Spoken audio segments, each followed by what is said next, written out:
All right, even I got to admit, as someone who's not particularly excited about mini camps, that today was kind of an exciting day to be a part of Seahawks mini camp, because you have an amazing feel-good national story going on, and as you were describing it today during the show, it's pretty hard for anyone to imagine anyone handling this the way Brian Banks is handling this. Yeah, Brian Banks, a national story. He's been on Jay Leno. I think Good Morning America is here. You've got people from all over the country to see this guy, and they're talking about his story. A guy who served time, was falsely accused of rape and kidnapping, only later to have the accuser summon him on Facebook for a meeting, and he did it in a private investigator's office, recorded the whole thing, where that accuser ultimately admitted, I lied, and I got $1.5 million for doing it.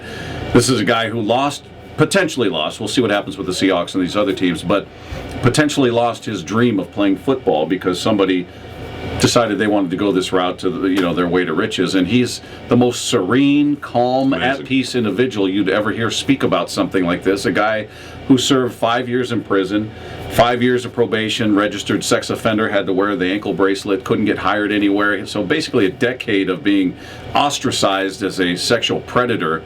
Then it wasn't true, right? And eventually it was overturned once she admitted she lied. But here he is trying to relive his dream, and to hear him speak of it, it's inspiring. It's almost confusing at times. In a way, it's hard to believe that there are people out there that are that forgiving still, especially in this day and age where everything's about anger and rage and everything like that. And look, hey, it's not just you, man. I mean, anyone who imagines themselves in that position, I think wonders, how could I possibly deal with the sense of outrage, what you'd feel about the time that you lost, and this guy's approach anyway so far is amazing. Of course, it makes it impossible not to root for him. And, oh yeah. And I can say we saw our pal John Clayton come in after watching him out there, and he had the same sort of observation that I did, which is meant very much as a compliment.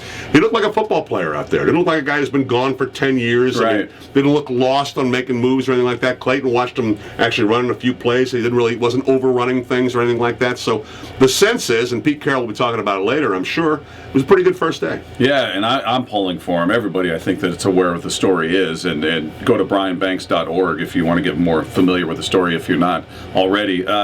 It's still a long shot. Anybody you talk to talks about the fact that, this is an extreme. He played no college ball. He went into jail as a teenager, no college ball, and here he is in his mid-20s trying to make his dream come alive again. But you pull for the best. If it's not with the Seahawks, I hope he lands on a roster somewhere. I'd love it to be here, even if it's a practice squad. It's an opportunity to kind of recapture what he thought of and what he dreamed about as a youth.